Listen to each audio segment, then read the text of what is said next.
Ladies and gentlemen, boys and girls, children of all ages, welcome to Pitch Talk. We are fans of football dropping vlogs, videos and podcasts on the beautiful game. Check out our videos on YouTube and Instagram's IGTV, including special feature segments, 5 minutes with the G, the Straight Shootin View, coaching with JBK. We produce, record and edit video content and audio on Apple Podcasts, Google Podcasts, Verbal, Podomatic, Anchor, Spotify and other podcast platforms. Join the Pitch Talk revolution on Twitter, Instagram, Facebook and www.pitch-talk.com. The pitch is where we eat. The pitch is where we sleep. And the pitch is where we talk. I can see you now. I can see you now and then. I can see you now. Welcome to the Straight Shootin View.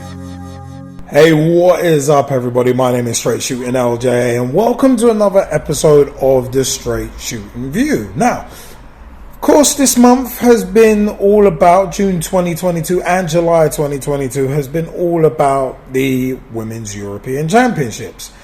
And sticking with that theme and with the theme of female empowerment, among other things, it's a case of a couple of little interesting tidbits of news have come out from the 26th of July 2022, the same day as the England Lionesses playing Sweden and beating them handily in the Women's European Championships semi-finals. But I first would like to say congratulations to the Lionesses on reaching the Euro 2022 finals. But Arsenal will play their Champions League matches at the Emirates Stadium if they reach the group stage. Now, they will also play at least 3 Women's Super League games at the Emirates as well. Interesting news there. One of those games will actually be against Tottenham Hotspur. So a little NLD there at the Emirates. So that should hopefully draw a massive, massive crowd. But it is one of them ones where, of course, Arsenal still need to progress through a round of qualifying to make it to those aforementioned group stages. But also, the Premier League have dropped some news as well, and Alison Britton will become the first female chair on the Premier League board.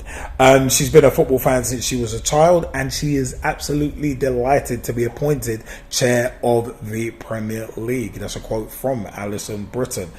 But yeah, it is one of them ones. Britton, who's 57, has previously worked for a large variety of organisations, including and she actually is a chief executive of Whitbread PLC, which is a hospitality firm. So, it is one of them ones. She's going to replace interim chair Peter McCormick in 2023, early 2023. So, it is one of them ones, man. She's going to chair a board which is consisting of Mai Fifield, Dharmesh Mistry, and chief executive of the Premier League, Richard Masters, with recruitment of a 5th member ongoing. It's going to be interesting to see who they take on as that 5th member. But you know what? It is one of them ones. 2 very, very interesting things right there. Let me take Alison Britton first. Alison Britton being appointed the first female chair of the Premier League. So that's a big move. That's a big move in terms of inclusion and inclusivity when it comes to females in the men's game. Because we know, obviously, the Premier League is and has generally been run by the old boys club. So it's very interesting to see that Alison Britton will obviously have a lot of power and a lot of stroke. So let's hope it's used for good. And hopefully it can be the beginning of more opportunities for females who want to get involved at the very tippy top level of the game. When I read this, it actually made me think of Secretary General of FIFA, the first female to hold that role, Fatima Samora, who we actually did a Pitch Talk rant of the week about in terms of her appointment back in, I think it was 2013, 2014. So it is one of them ones where it's good to see a bit more diversity in terms of gender diversity coming into the men's game, because it sorely needs it. Obviously, it needs a lot more racial diversity, but that's a different argument in and of itself. And gender and racial issues, generally separate to me anyway. But yeah, Arsenal playing their Champions League matches, if they get there, if they get to the group stage, playing them at the Emirates, it's yet another positive from a men's side towards a women's side, because you've got to remember, the women's game is a growing side of the game. So this will give them the potential to sell more tickets, to get more people interested, get more people down to the Emirates to watch women's football, instead of having to trek out to the a-hole of nowhere in Boreham Wood for Champions League games. The Emirates is a lot easier to get to. So in theory, that increases access, which could increase engagement, which could increase the amount of fans at games for FA WSL games as well, which is good for that side, for the Arsenal ladies and for women's football in general, which I said is a growing side of the game. And also as well, the North London derby being played there, that makes things very interesting as well, because there are a lot of people who might get kind of the bug for women's football if they watch a North London derby at the Emirates. The atmosphere should be good, not as much of a snake pit or a fire pit as the men's, obviously, because there's not that tribalism in the women's game, fortunately. But if the atmosphere is good, then hell, it's a case of why not. I said, like, Arsenal women being able to play potentially free, at least free, FA WSL games at the Emirates, that's a really positive move and a step in the right direction to help Arsenal ladies get more exposure. I mean, historically, Arsenal ladies have been one of the more dominant sides. They've been more dormant than dominant recently with the rise of Chelsea under Emma Hayes. But the fact of the matter is, it's given that opportunity for more potential exposure for the Arsenal women's team. So it's nothing but good. Even if they only get, say, for instance, 5,000 filling the Emirates, still good. Still got to start somewhere, still got to build. And it's good that there's a bit more hopefully there's a lot more co-promotion and a lot more co-branding with the Arsenal men's side and the Arsenal ladies side to help them fill that stadium when they're playing there. I'd hope for that. So I think it is. I think it's one of them ones where it's a good move. I mean, the North London derby is a fixture that belongs at the Emirates Stadium, said Gunners manager Jonas Edeval, and yeah, it is.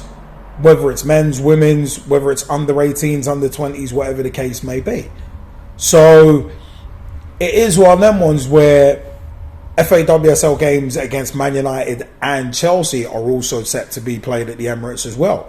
So these are big games in the men's game that, with the right development and given time, could be massive games in the women's side as well, in terms of being a draw. Because Arsenal Chelsea is already a big game in relatively speaking to the FA WSL, it already is a big game. But I'm talking not microcosm, but the macro. So it is one of them ones where I think these two moves are potentially really good moves. In terms of Arsenal being able to play their Champions League games at the Emirates if they reach it, and also at least 3 games for FA WSL games being played at the Emirates, I think is great as well. And the Premier League hiring their first female chair in Alison Britton, I think is a good move too. As said, that diversity, inclusion, so on them was still a long way to go in terms of both, in terms of the women's game developing and also diversity and inclusion at the top levels of the Premier League and also the FA as well. But that's another different story. But these things, they're starts, not ends. So we're at the start, not the end. But I want to know what you think. www.pitch-talk.com. Arsenal playing their Champions League games at the Emirates Stadium. The women's team playing their Champions League games at the Emirates Stadium if they reach there. Good move, bad move? Do you think it's too quick, too soon, or not soon enough? Do you think they're going to fill the stadium? So it's one of them ones where also the Premier League, Alison Britton becoming the first female chair of the Premier League alongside Richard Masters and others. Good move, bad move. Does she deserve it? It's one of them where she's clearly proven herself as a businesswoman in general, and football is a business. So I think Alison Britton does deserve that spot. And also she's a football fan as well, above all else. So it's one of them ones. www.pitch-talk.com. Let us know your views. youtube.com/pitch-talk for all of the videos. At Pitch Talk on Twitter. Tweet with us, follow us, see what we're up to. Facebook.com/pitch-talk. Become a fan, become a friend, become a member of the group. Join the footballing revolution we're working so hard to create. Also at Pitch Talk on Instagram for vlog previews, pictures, images, and much, much more as well. We're on Reddit at Pitch Talk on Reddit. Pitch Talk is also on TikTok as well. You can catch clips on there. Also,